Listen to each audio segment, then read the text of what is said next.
All cases we investigate are tough, but when it comes to abuse of a child, I think that's probably the toughest cases that we have to deal with, and that's what I'm here to talk about this morning is one of those tough cases. This involves a 4-year-old who, ironically, her name was Hope.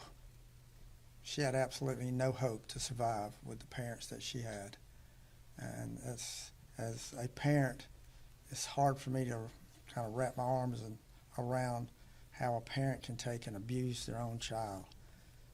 The things that someone will do, and we're not talking about step parents or anything. We're talking about biological parents on what they did to little Hope. Last Friday, Prisma Hospital notified us that a 4-year-old had been brought into the hospital with severe burns, broken bones, cardiac arrest a couple of times on the way to the hospital, and was placed on life support. We were notified, and at that time we started our investigation. And what we discovered that some 24 hours earlier, Hope's father had put her in scalding water as punishment for going to the bathroom in her pants. You know, there's difference between disciplining a child and abusing a child.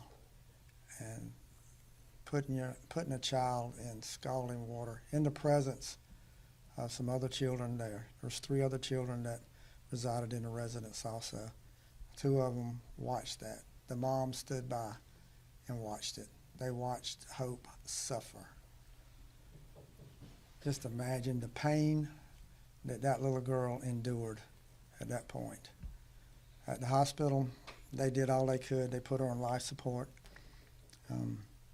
She was taken off of life support, and her parents wasn't there. Our people were there.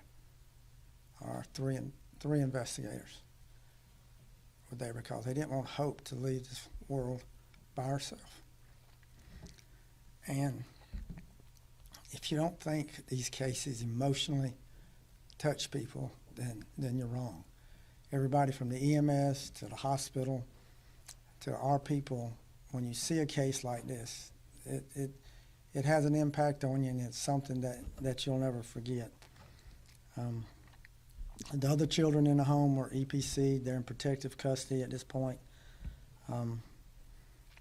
It's sad that we have to stand up here and talk about a 4-year-old whose life was just taken because she was a child.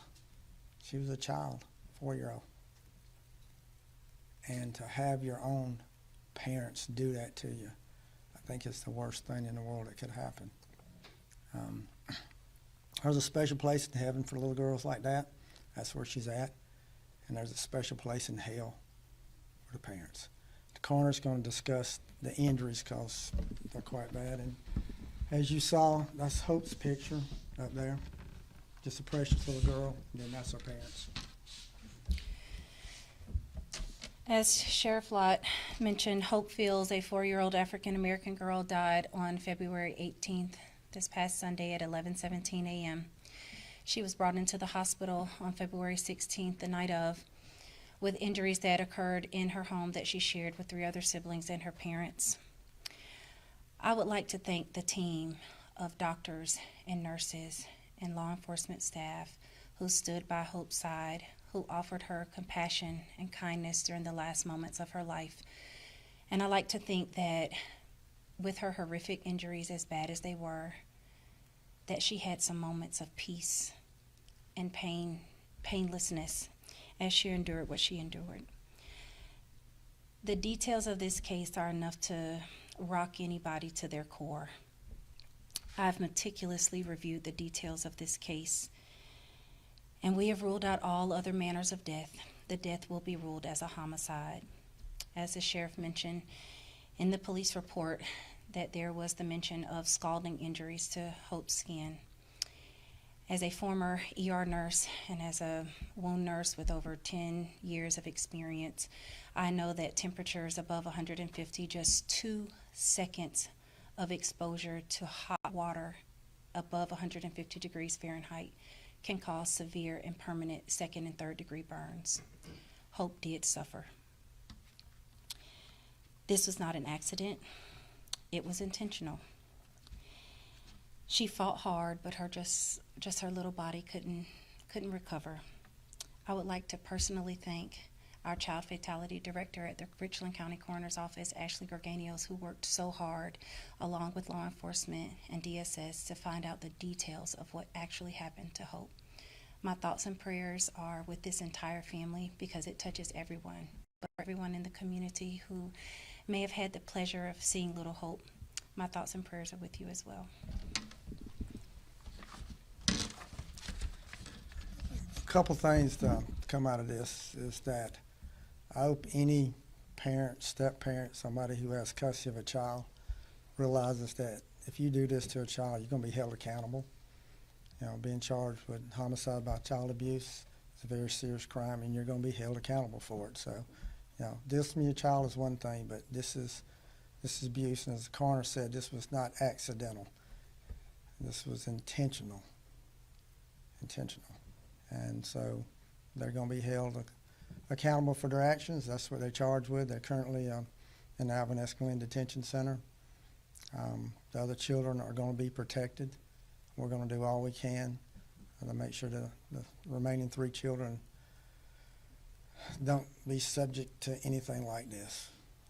But just imagine the trauma that they will have to live with now on what they saw and what they heard that day and what they heard for 24 hours after the injuries occurred.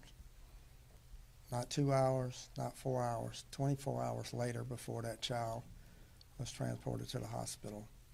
And again, just as the coroner described the injuries to Hope, just think of the pain and suffering that she had. So, again, special place in hell for people like this. Questions? Sheriff, just for reiteration, could you, or do we know, are we able to get the location, that address of the home? I don't have it up here with me.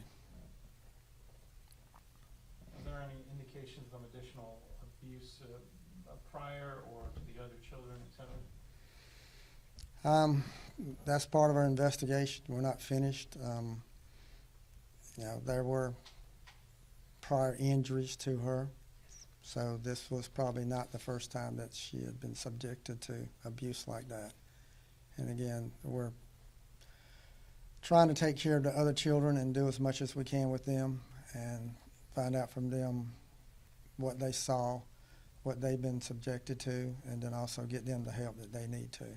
Again, just imagine watching your sister go through what she did. And I doubt, that's just my personal opinion right now, I doubt if that's the first time that she's been subjected to something like that they saw, and I would imagine that they've been subjected to the same thing. Probably just not to the level that Hope had to endure, but they probably did it to the other kids too.